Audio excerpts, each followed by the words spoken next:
Hello, everyone. I'm just waiting for people to log in, so we'll start in a moment.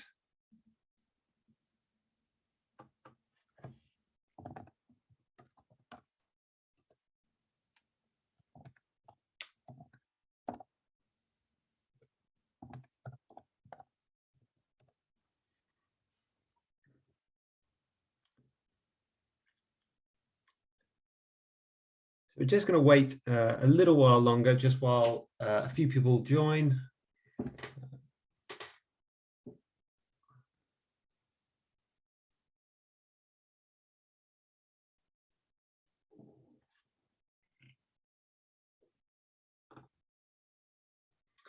Okay, I can see we've started to get a few, so we'll start very shortly.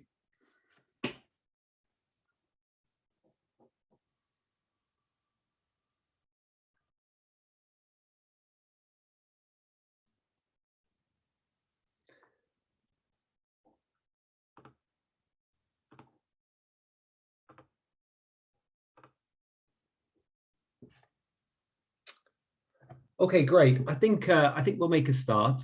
So welcome everyone to this event today. I'm Alan Smithies, and I'll be chairing today's webinar, and I'll say a little bit a bit more about myself in a minute or two. So this event forms part of the public consultation on the draft air quality neutral and air quality positive guidance. This is the second of 3 events. And is aimed at anyone interested in planning policy related to air quality. So this session will be recorded and will be made available. And a link to today's presentation will also be made available on the Bang the Table consultation webpage after this session. So just a little bit of housekeeping before we begin. So we ask you to please keep your cameras and microphones off unless you are speaking. And then also please put any questions you have in the Q&A function, and we'll come to those at the end of the session. Great. Okay, so let's get started. So first of all, I just want to talk you through an outline of what we'll be talking about today. So the presentations will last about 45 minutes. And that will be followed by a Q&A session. And so we should be finished by 7:30 at the latest. So this webinar will aim to give a brief introduction to the air quality neutral and air quality positive LPGs, that's London Plan guidance documents, which we have published for consultation.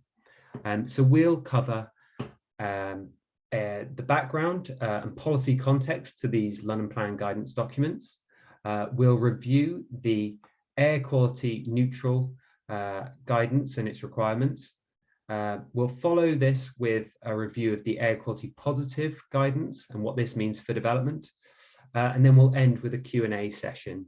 And as I mentioned at the beginning, so please put any questions you have in the Q&A function, and we'll come to those at the end.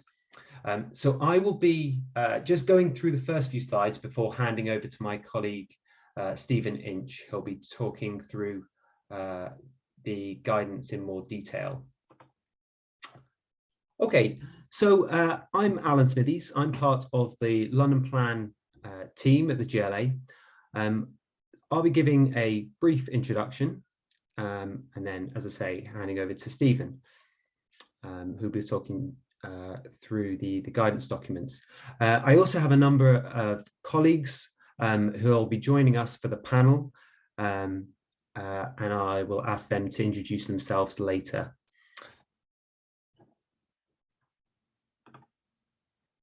Okay, so why do we need to improve air quality?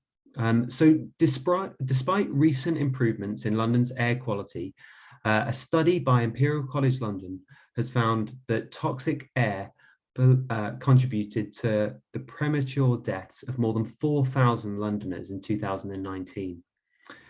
The impacts of exposure to air pollution are wide-ranging, and can lead to early deaths, cause lifelong conditions such as underdeveloped lungs, asthma, and can also be the cause and can exacerbate chronic conditions such as type 2 diabetes and cancer.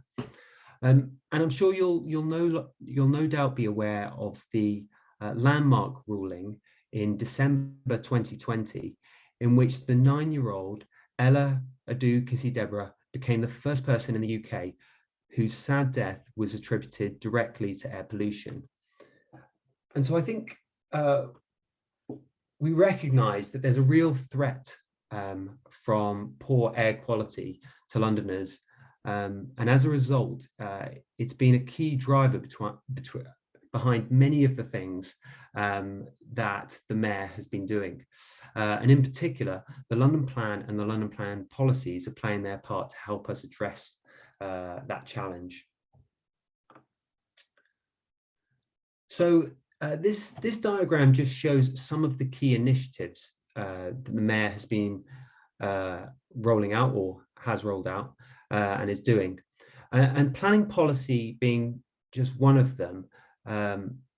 And, you know, I think it's important to mention that because there are many other aspects that the Mayor has been working on. So while the London Plan sets out the planning policy for developments in London, it does not and cannot deliver all of the Mayor's policies and initiatives to improve air quality, such as ULEZ and all the other ones, for instance. Okay, so back in March 2021, the London Plan was formally adopted, and as a result, we are publishing a suite of London Plan guidance documents that provide additional guidance to the policies within the plan. As I'm sure you're aware by now, the two of these are air quality neutral, LPG, or London Plan guidance, and air quality positive, LPG, which we're currently consulting on right now. So these have been published in draft form, and these are what we're here to talk to you about today. And I think before we go any further, I wanted to just touch on the policy context and background of these two LPGs. So Chapter 9 of the London Plan sets out the planning policies on sustainable infrastructure. And integral to this chapter is Policy SI1, which addresses air quality. So this London Plan policy sets out that development should not lead to further deterioration in existing poor air quality, that it doesn't create any new areas that exceed air quality limits or create unacceptable risk to high levels of exposure to poor air quality. So this is just showing, so this diagram just shows how the different parts of the air quality planning policy fit together. So air quality neutral, being shown in pink there, applies to all development and aims to reduce air pollution across London by capping emissions. And then shown in grey is the air quality assessments, which applies to all major development, as stated as in policy SI1.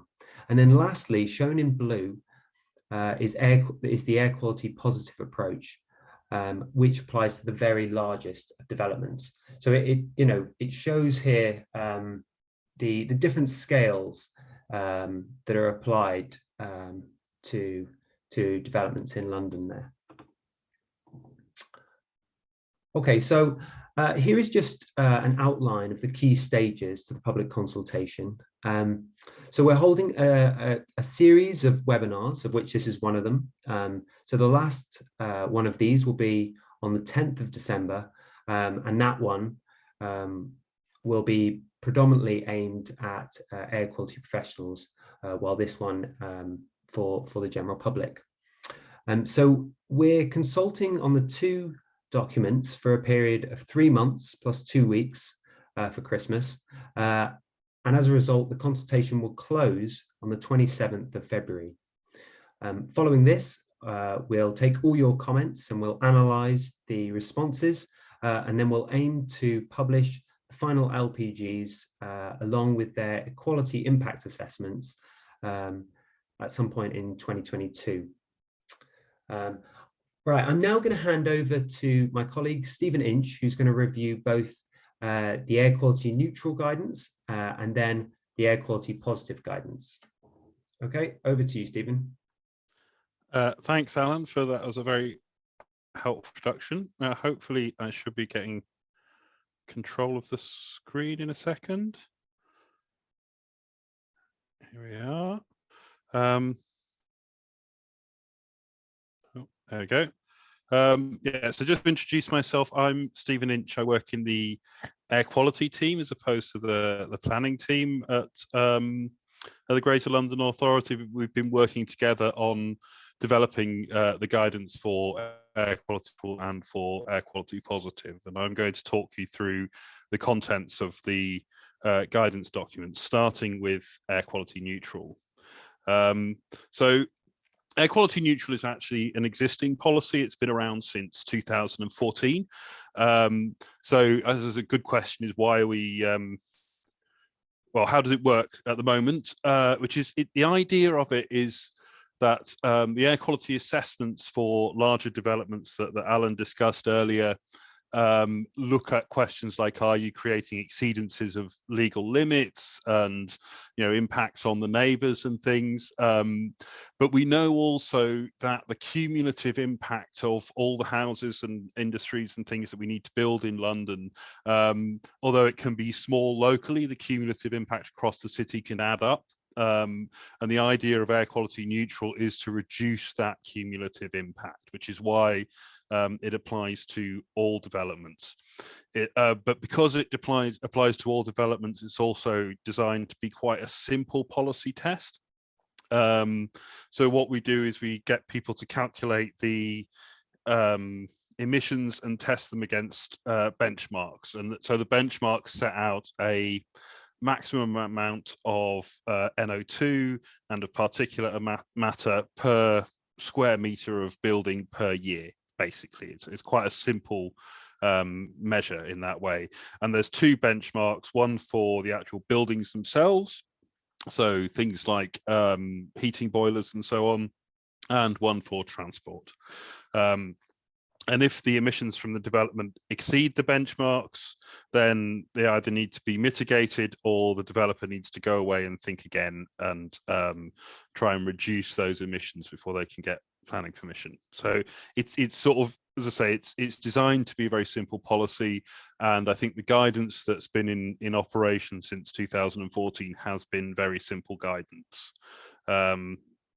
So if it's already a policy that's in place, why are we consulting now? I think there's been two reasons. One is that the world has moved on, and the benchmarks were getting quite outdated. So we see that emissions from vehicles are going down, emissions from gas heating are going down, buildings are becoming more efficient, so we're seeing less need to use heat anyway because they're better insulated. So there was a really good reason for looking again at the actual value of the benchmarks. I think the other thing that we found was, you know, as with anything like this, when you test it against the real world, you find that your very simple, streamlined guidance that you've had for 5 years has thrown up a number of problems because the real world is more complicated than that. So we produced more detailed guidance this time around, looking at things like complex developments. So they're ones where people come in with a really big patch of land or a series of patches of land and get, you know, these permissions where they say, well, we're definitely going to build this in phase 1, and in phase 2 we'll probably build this, and in phase 3 we're probably going to build something else, but we'll come along with the details a little bit later. So those kind of really complicated planning applications. Some specific points such as generators. So some industrial uses and hospitals and data centers and things have these emergencies to keep them running, and how do you handle that because they're not regularly used, and things like delivery vehicles and taxis and things that potentially fall slightly outside the scope of planning. Also, how you manage that mitigation. What do we mean by mitigation? What are we asking people to do if they exceed the benchmarks? The other really big change, if you've been following air quality over the last 5 years, this hopefully won't come as a surprise, is that the old benchmarks were for the pollutants of nitrogen dioxide, which remains an issue, and PM10, which is the larger fraction of particulate matter. In recent years, I think two things have happened in the world of particulate matter. One is that control of the larger fraction has got rather better, but also the health evidence has really zeroed in on the smaller fraction, on the PM 2.5, which is much more associated with the worst of the health effects. And across the board, I think our policy at the GLA has been shifting towards trying to reduce PM 2.5. So we've changed the particulate matter benchmarks to be based around PM 2.5 rather than about PM 10. So those are sort of the big reasons for producing new guidance, and obviously, and that's why we're then consulting on it. So the changes that we've made to the benchmarks, first off, in terms of buildings, I think one thing that's quite important to note is that we've now got slightly different benchmarks to reflect different heating technologies that may be required for different land uses. So whether you're using heat pumps, micro turbines, combined heat and power, or connecting to a district heating network, these all have slightly different sort of performance values. And what we've tried to do is to set the benchmarks at the best achievable for that technology, for that type of building. We used independent research to work out what those numbers should be. I didn't just make them up myself. And really crucially with buildings, we actually got rid of the particulate matter benchmark. And this is because we don't see a role in modern London for liquid or solid fueled heating. And if you're using gas, then you won't produce any particulate matter. And obviously, if you're using a zero emissions source like a heat pump or whatever, you won't be producing particulate matter. You also won't be producing NO2, so you'll definitely be hitting the benchmark. But I think this is quite a radical departure, and I think it's a really interesting way of squashing down on some of those technologies. The transport benchmarks. So one of the things we struggled with, I think, with the old guidance was that we set the benchmarks in two slightly different ways, depending on where we had evidence about how far people drive. So we simplified this somewhat, and the benchmarks now are based on the number of trips we expect to see per parking space for a specific use type. So if it's a domestic housing parking space or an office parking space, it is equivalent, I think, to the method is equivalent to the method we've got now with just fewer steps. So at the moment, the way it works is you work out the trip rate, you multiply it by a standard trip length and a standard emissions factor. Well, those last two numbers always stay the same, so it's kind of not really needed that much. The levels are derived from an independent research based on available real world count data of what happens with parking spaces over time, but it also takes account of the parking standards set in the London Plan. So if you exceed the parking standards that are set in the London Plan, it's very unlikely you'd also be air quality neutral. We do go back to calculating emissions rates and actual amounts of pollution if you've exceeded the benchmarks and you need to undertake mitigation or offsetting, and I'll come back to that in a little bit. The other thing, as I said earlier on, is we've been looking at where more detailed guidance is needed. I think I talked about phase developments before. Connections to district heating networks are quite interesting. That's been quite a challenge to understand what you need to do with that. But basically what we've said is if your new development means you need to put an extra heat source in the district heating network, then you need to account for that within your air quality neutral calculations to make sure that we capture all the sources of pollution. The overriding principle of this has been to make the policy as watertight as possible. Something else we used to see people trying to do was to trade off between the benchmarks. So they might say, well, we've got no parking, so we can have lots of pollution from our heating, or we've put in heat pumps so we can have lots more parking without, we can trade off between the two. And we've explicitly said you can't do that. You have to meet both separately. We have excluded some things where there's more applicable ways to deal with them. So this again comes to things like the generators, servicing and delivery vehicles, and emissions associated with industrial developments. And this includes industries that produce things other than NO2 and particulate matter, where a more complicated approach might come in. And I know this sounds, if you look at this in isolation, it might sound like we're trying to dodge a bullet, but it means that we're putting those questions into a more complicated assessment, the wider air quality assessment, which allows us to look at them and unpick them in more detail. And we've also produced more guidance for local authorities on how to use planning conditions and other techniques to ensure that what the developers tell them is going to happen does actually happen on the ground. So this can be things like saying, if you said you're going to put in these kind of boilers in order to meet the standard, then you have to prove to us that you've put in those kind of boilers, or you can't sneak in an extra 15 parking spaces when no one's looking. Those kinds of things. Mitigation and offsetting, this I've already mentioned these a couple of times. I think if you're only just, the benchmarks have been set to be difficult but achievable for all developments.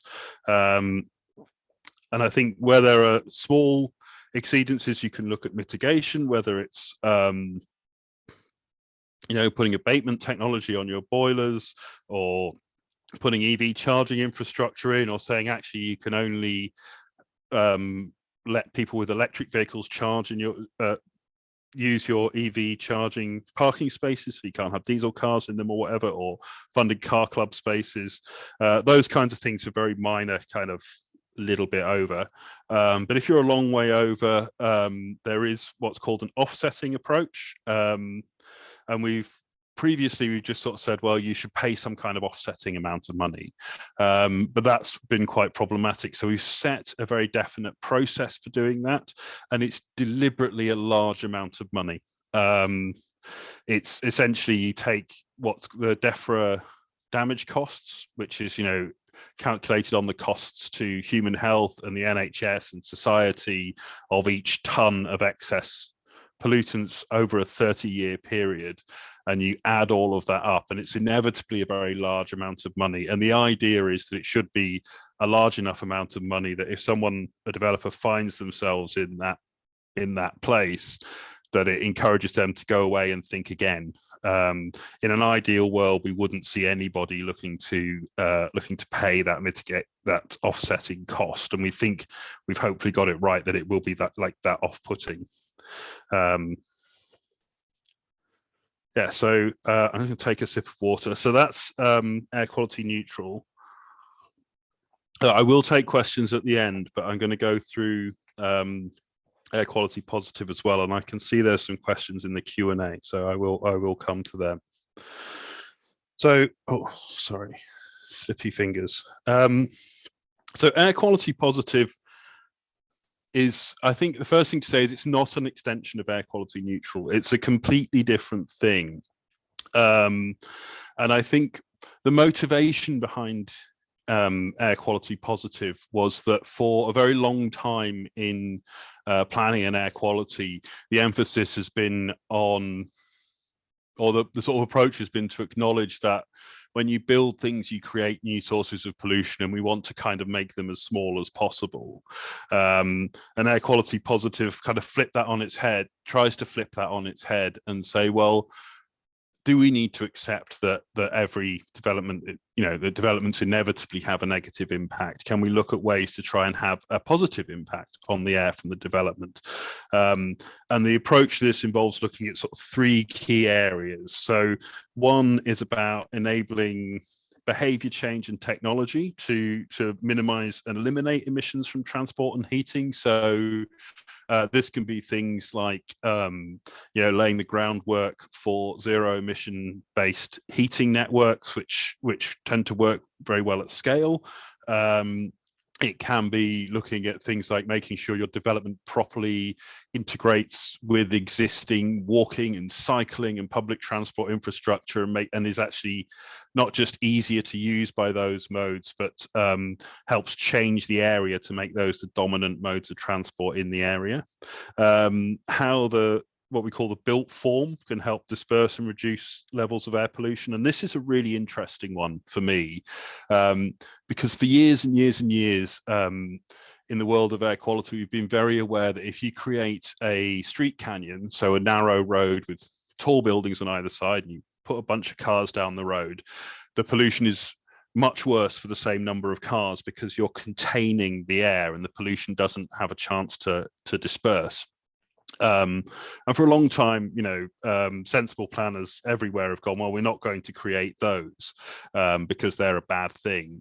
But very few people have asked the question, well, are there designs, layouts, orientations of buildings that actually encourage the dispersal of pollutants? So we're trying to look at that through air quality positive, and also how design and layout reduces exposure to air pollution indoors and outdoors. So bearing in mind that whatever we build in London is in the context of what's already there. If you have existing sources of pollution like big major roads, making sure that you're not putting things like heavily used areas or things like children's play parks next to those roads, and looking at how those are really basic examples, but looking at how you use design to put the people and the pollution in different places, essentially, because exposure is really a key term to protecting people's health.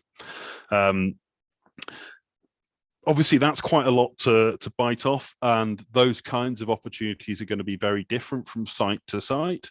So it's not a one-size-fits-all policy, and it's also something that is really, those kinds of ideas are really going to be most achievable with very large developments. So we've applied it to the very largest developments where the opportunities are. So that all sounded a bit hand wavy. So we've got a nice diagram here to kind of put it in more functional terms. I think it's worth saying that air quality positive is a process, not a standard. So we're not saying to people, you must achieve this number. This is one of the ways that it's very, very different from air quality neutral. And what we see on the left-hand side here is unfortunately what's kind of happens in practice a lot of the time is that architects design their beautiful dream buildings. They come to the planning stage and they go, we have to assemble all of our documents. We need to do an air quality impact assessment. And that's the first time they look at the air quality question, and it's either fine, they've got lucky, or it's not fine, and they do some sort of mitigation, which is often, because it's done at such a late stage, is often inevitably quite poor. And it can be something like, sealing up the windows on the buildings to protect people inside from poor air quality, but which also is not a great thing for a building, not great for the people inside, or planting some trees because everybody likes trees, or doing a travel plan, which may or may not work and is hard to secure and hard to see in a concrete light. So we wanted to move away from that, and the air quality positive process is intended to look more like the diagram on the right, where you start off, you get your air quality people involved right at the very beginning, and you say, well, tell me about this site. Where's the air pollution already bad? What are the opportunities we have? And you build these into sort of design you need to think about during design, like the public realm, like the outside spaces, the energy options, the transport options, what's existing air quality look like. And then you start to design, and design is normally an iterative process. It goes through stages, and as you're doing that, you do impact assessment and modeling as you go. And if you end up finding out that you've made something that's quite bad for air quality, you go round the loop again, or you end up with sort of zero impact or ideally positive impacts. So that's what we're aiming to achieve with air quality positive. And this is, I think we can all acknowledge, quite a hard thing to achieve with the planning system. So this is quite a challenging policy. The approach that we want people to take is split down into 4 sort of key sections. Reducing, minimizing, eliminating transport emissions and building emissions. Obviously, we've already talked about air quality neutral. Well, their starting position should be air quality neutral, and then can they do better? Better design and reducing exposure, which I've spoken about a bit already, and then innovation and looking to the future, and how does this development build opportunities for more improvements into the future?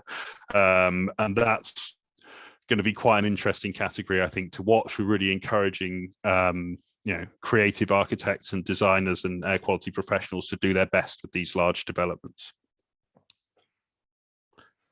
We talked about when do we need an air quality positive statement?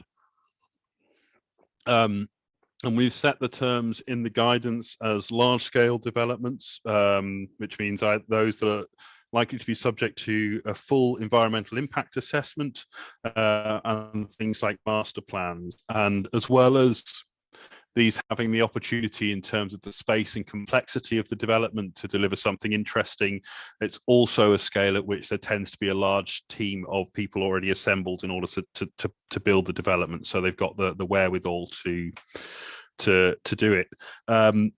We set out a lot more detail in the guidance of when, how, and where we would expect to see an air quality positive approach in both planning documents and in planning applications. And this is something, if you're responding, I think we encourage people to read and respond to the specific questions on that, because it's something we're keen to make sure that we've got right, because it's quite a challenging question of exactly what's the right scale and the right way to describe the scale.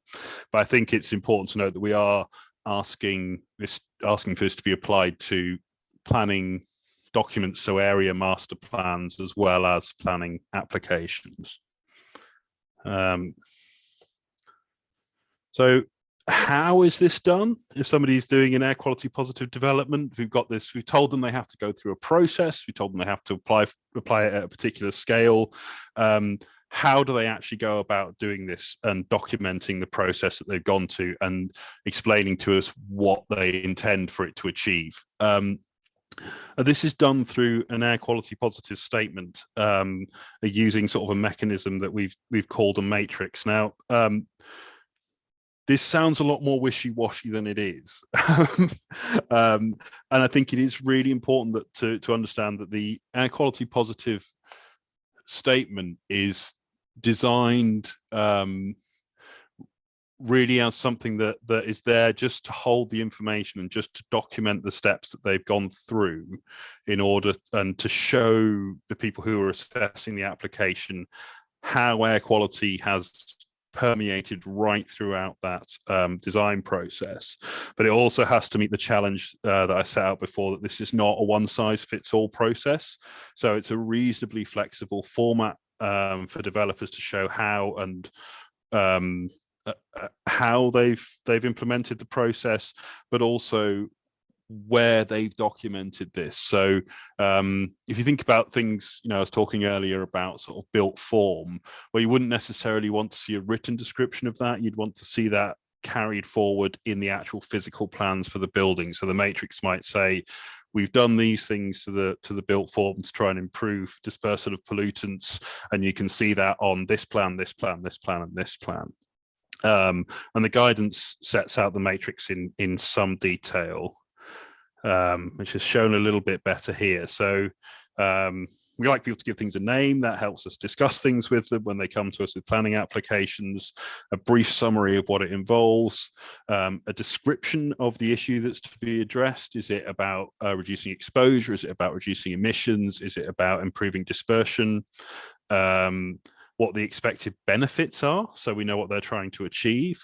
References to where we can find the evidence, and whether the evidence is qualitative or quantitative. Is this something we can measure in numbers, or is it something we need to measure in more complicated ways? And critically, and I think this is really important, how the measures will be secured. So are they expecting planning conditions to say you must deliver X? Is it something that's just physically built in? Is it something that has to go through a legal agreement called the Section 106 agreement? Is it in approved plans, or is it something that's monitored, that we can monitor either with air quality monitors or monitoring some other parameter of the development? And I think that's I can't really emphasize too much, sorry, I skipped a slide, how important that last column is. It's really what changes it from a discussion to something that we expect to actually deliver results. I think that, and the sort of final part of this is we've also provided guidance for the local authorities and for ourselves on what are the minimum standards for an air quality positive statement. So so it is possible for us to say, well, no, this air quality positive statement is not up to snuff. You have to go and think again. You haven't really done a good enough job. And again, I think that's quite a critical element to making this policy really live and breathe, that we've got something that you can fail, basically. So the minimum standards say that the statement must give a description of development, tell us how they've gone about doing air quality right through the design process, what the initial constraints and opportunities were that they identified, measures they've implemented, and how that will be secured, as we talked about. We talked a bit about the matrix, but then finally the statement must also explain their reasoning, so why they've chosen this measure and potentially why they haven't chosen other measures that could have been appropriate, what they expect the impact this to have, and how all this is evidenced. So I think that's kind of a key part of the process as well. And I think that's my last slide. So I shall hand back over to Alan, who will explain a bit more about the consultation process. Thank you so much for that, Stephen. That was really, really thorough. So yeah, thank you. So yes, so that is the formal bits of the presentation over. And as mentioned before, the public consultation is now live.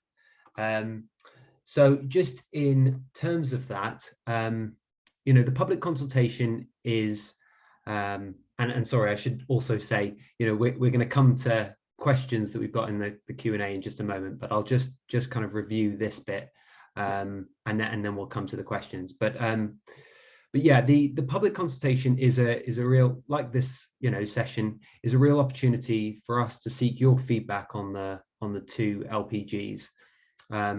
And so, as well as asking questions in the chat, which I can see we're already getting, the best way of sending us your feedback is via the online consultation surveys, which we will share, and I've got a link to it in the next slide. And I think it's also probably worth mentioning at this point as well that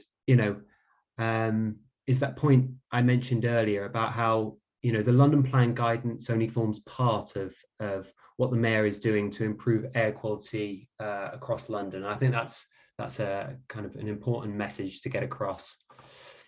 So as mentioned, the public consultation closes on the 27th of February, so still a way to go.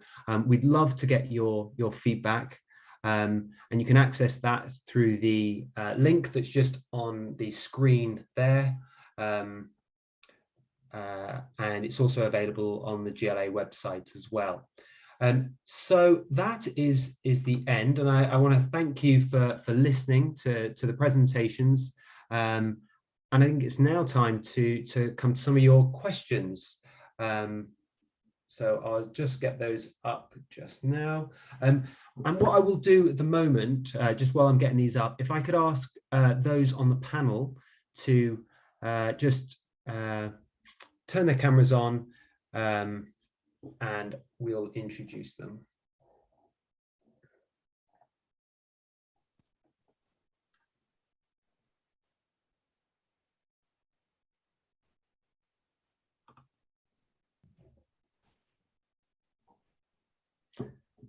Great. Okay. So we've our panel. We've got Stephen Inch, who's just been doing the presentations. We've got Stella Young, who works on air quality in the GLA, and we've also got Tom Richardson, again, who works on air quality in the GLA. So if I'm just going to come to a question that we were sent before the session, and it relates to air quality neutral.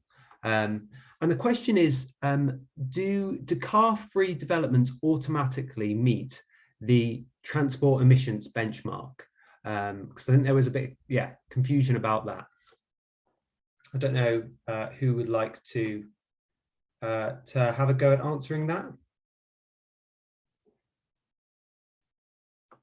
Tom, is that one for you? Yes, I can have a go at answering that one. So car-free developments, they are designed so the sort of the car parking that will be involved or proposed as part of a car-free development will often be the minimum required for disabled parking requirements. So as a result, they may not automatically have 0 parking spaces at all. And as a result, there may be developments which do not automatically meet the transport emissions benchmark, depending on whether your development is located in central London, inner London, or outer London. Obviously, there'll be a lot of work done in terms of the requirements for disabled parking to make sure that we meet the statutory requirements and the planning policy requirements for that. But we've kind of designed the transport emissions benchmark policy for air quality neutral so that a developer will have to have a look at the transport emissions and compare those to the transport emissions benchmarks that are calculated, and then come to a conclusion on whether they meet the air quality neutral requirements, rather than just stating that the air quality neutral requirements are met kind of by definition. So it does place a bit more of an onerous requirement to ensure that the developers do look into this and kind of ensure that they're meeting those benchmarks. Thank you, Tom. And I guess it also brings me to the point of why have we changed the approach to calculating the transport emission benchmarks then? Yep, so I'm happy to answer that one again. So the current guidance, as Stephen mentioned earlier, which has been the policy itself, the air quality neutral policy, has been enforced since 2014. The current guidance is rather less formalised than we're proposing at the moment. But the current approach to the transport emissions benchmark is to take the trip rate, which is calculated by a developer's transport consultant, take the trip rate and then convert that into an emission of NOx or PM10, which is currently, as Stephen said, we've moved to PM2.5, but to convert that trip rate into an emission of NOx or PM, and then from there we have a sort of numerical value of the emissions. But we've kind of changed approach in this regard, because the emissions factors and the trip distances that convert that trip rate into an emission, sorry to get quite technical, but they're basically static numbers. So, and as Stephen mentioned earlier, we only had specific evidence for trip rates and emissions factors for certain types of development, which kind of limited our ability to enforce policy. So instead, we are taking away the sort of static numbers, the sort of intervening steps to get to an emission, and just stripping that back to make the calculation of the transport emissions benchmark slightly easier by just looking at trip rate. So by doing that, we're hopefully able to capture a lot more types of development and make this policy a bit more straightforward for developers to get right. Great, no, that makes a lot of sense. No, thank you.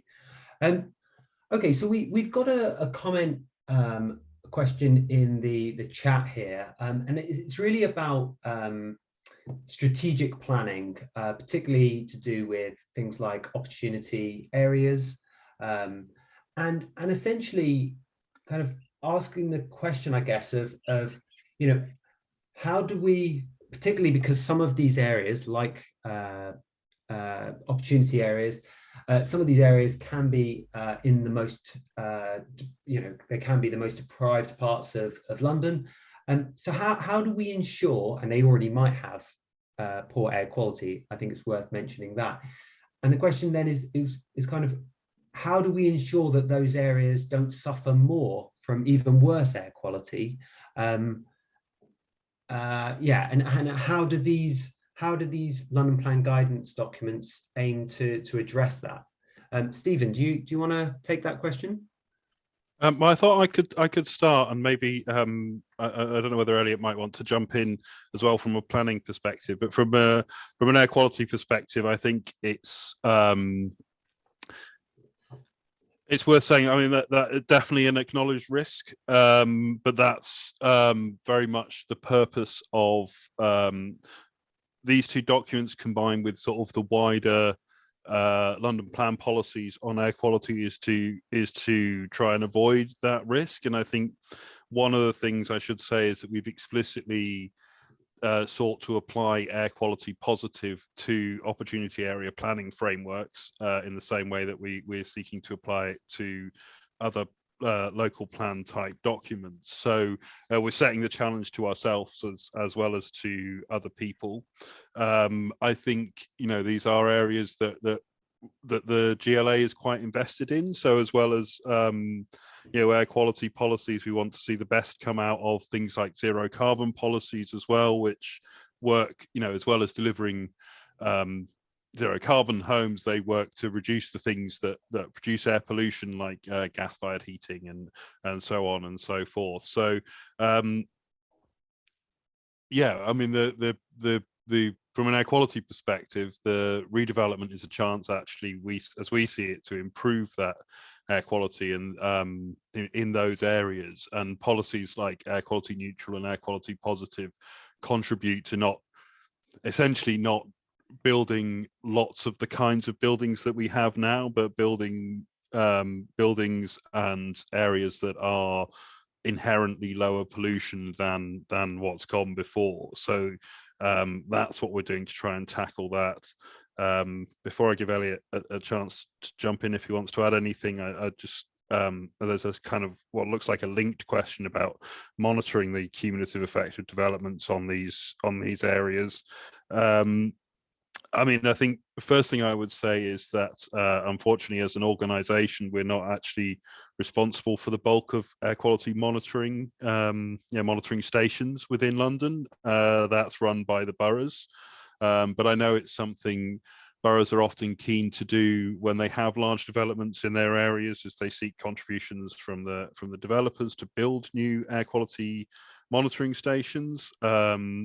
We do support sort of lower cost air quality sensors through the Breathe London project in London, and I think those will remain available for some of those areas. But also the process of assessing things at the planning stage is designed to give us forewarning of whether there are any likely problems and a chance to to seek revisions to the planning applications at that stage. So that's the answer to those two questions from an air quality officer perspective. But I thought maybe I should give a planner, as it's a strategic planning question, I should give a strategic planner a chance to answer the question too. Thanks, Stephen. I've just introduced myself. I'm Elliot Kemp. I work with Alan in the London Plan team and lead on environment policies as well as design policies.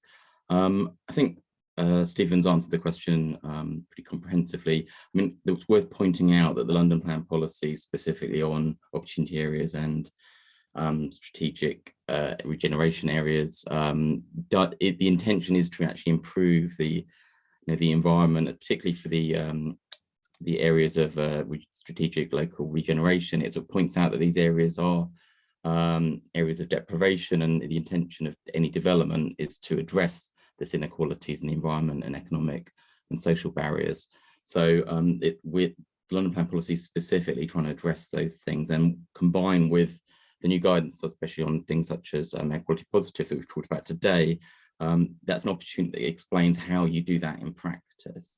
So as Stephen said, the development offers an opportunity to actually improve the situation on the ground. So. Yeah, thank you, Elliot, and thank you, Stephen. I guess, I mean, might be worth as well just touching on that point about air quality positive and when in the process that development should be following that from. And I wondered whether anyone wants to touch on that in terms of where in the planning process air quality positive should be implemented or started from. Yeah, I can take that one. I think ideally it should be, the air quality positive process needs to be engaged with at the point that you've identified the piece of land you want to develop on. So really when you've got a developer with a blank sheet of paper, and there's the part of the reason for that is the requirement to really understand the existing air quality environment and what you're trying to improve before you start thinking about what you're going to put in that area. And this I think actually lead quite neatly into the other question, if I may, which I think is actually genuinely a very important question, which is, doesn't the word mitigation drive a coach and horses through the requirement for healthy environments for residents? Mitigation can mean anything from having mechanical ventilation for flats, which will not be able to open windows and still allows schools to be situated next to very busy polluting roads. So I'm going to take those 2 points in slightly reverse order. Certainly from the air quality positive perspective, the emphasis on exposure is something we've picked up in relation to uses like schools, and said, if you're building, a new town centre or a refreshed town centre that also involves new schools, you should be making sure that you don't put those schools next to the busy roads. And I mean, we put that in as a specific example within the guidance of, of ways you should be thinking about exposure, and particularly exposure to the most vulnerable.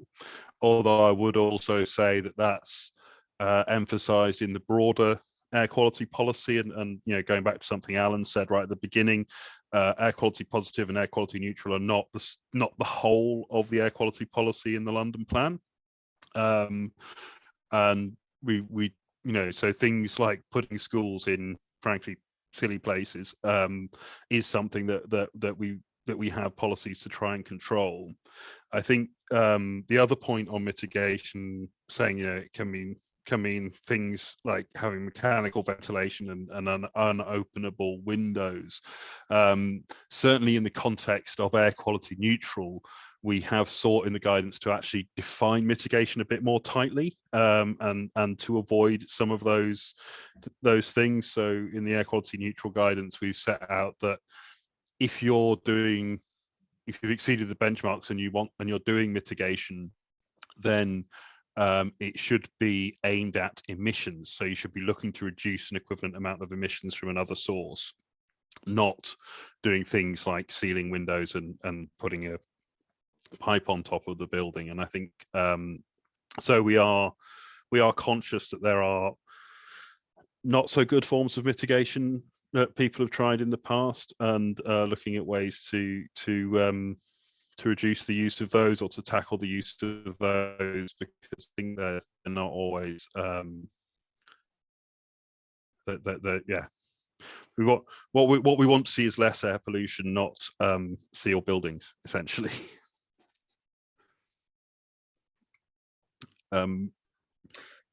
Yeah, thank you, Stephen. No, it's a really good point, and just reiterates the driving force and reason for this guidance. I wondered whether somebody could touch on how so this is specifically to do with air quality neutral guidance and the TRICS methodology or data source. And I'm wondering, how has that been come to, and is it the best or most appropriate data source to use?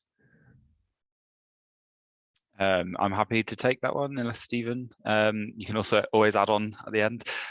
So there is, as I mentioned about the transport emissions benchmarks, there are a sort of number of ways to predict the trips that are associated with the development proposal.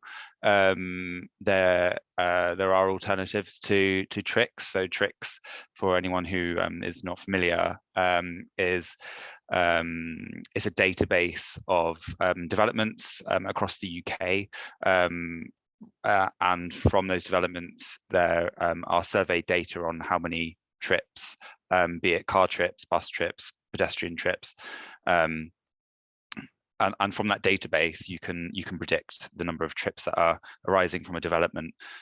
Now, there are other sources of data, but we've used TRICS in the guidance just because it's a transport assessment industry standard, and given that air quality neutral is primarily a planning policy, we want to make sure that we're seeing corroboration between a transport assessment and an air quality assessment or other planning documents, so that when someone comes with an air quality neutral calculation against the benchmarks, we can compare that to the transport assessment that's been produced, and just make sure that as I said, we've got some corroboration between the numbers, and that the sort of trip generation for air quality neutral isn't coming from somewhere where we can't verify. So by just aligning that standard using TRICS compared with possible other sources of data, we're hoping that will just make sure that developers, applicants are just keeping an eye on their planning applications and making sure that their data is consistent. Thanks for that, Tom. So we've got another comment in the Q&A. It's less of a question, more of a kind of, I guess, a reminder, but it's just stating that the WHO have recently reduced their guidance for pollutants in air. And I mean, I don't know if anyone wants to comment on that. Yeah, I can take that one on. I think there are two things to say to that.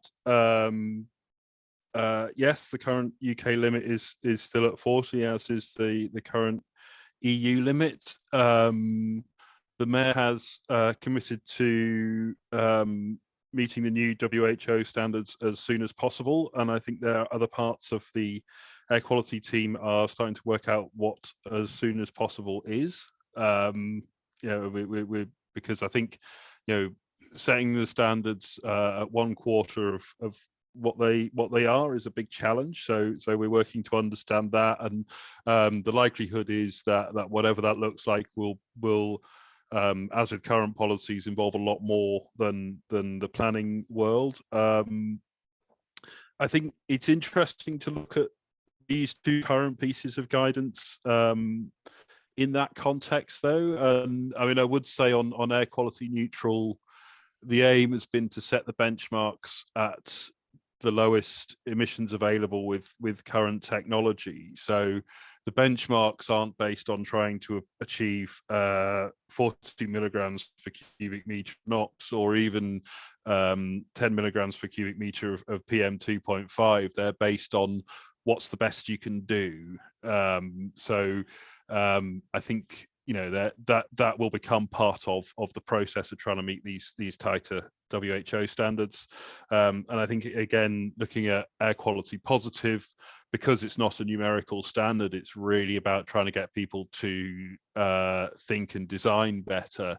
The intention is that it becomes a contributory process to meeting whatever the standard is. And you know, I think for those of you, I'm assuming that the people who've come to listen to us tonight are engaged in the wider world of air quality. I think worth noting as well that there'll be consultations coming out from central government this year on new UK legal standards on the new Environment Act, which was passed recently. And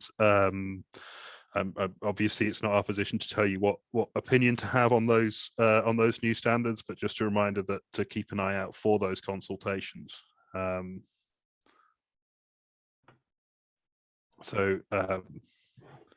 Yeah, actually, I think that there's a series of comments there from Elizabeth, but hopefully that's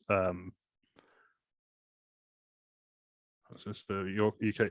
Yeah, I think we can't really comment on what the what UK government is doing, only really what we're doing. Tom, you've got your hand up.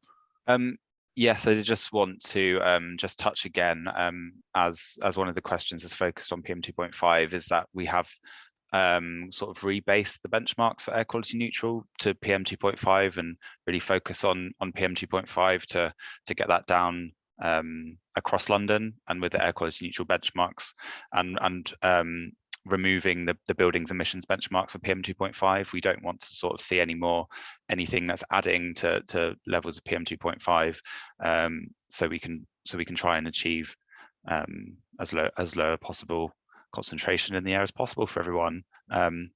So yeah, I think just to remind the sort of refocused PM 2.5 from buildings specifically.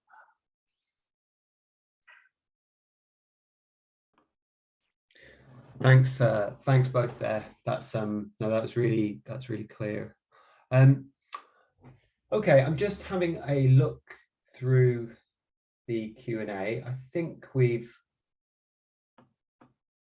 been able to answer all of them. So I think with that in mind, I mean, unless there's anything else that anyone on the panel wants to say, then I think we might finish this session slightly early. Let me just check. But please do, if you've got any other questions, please do put them in the Q&A. Right, yeah, I think I can't see any. So I mean, the last thing I just want to say is just a big thank you to everyone that's on the call. It's really great to see so many people that are interested in you know, London Plan guidance and air quality in general. Yeah, no, so thank you ever so much for listening. And yeah, and you know, please do feed into the consultation surveys. That is the best way to respond and to give us your feedback. Yeah, and no, we really look forward to reading those and to analysing those. Okay, so I think that's everything that I have to say. But yeah, so thank you very much. Thanks all.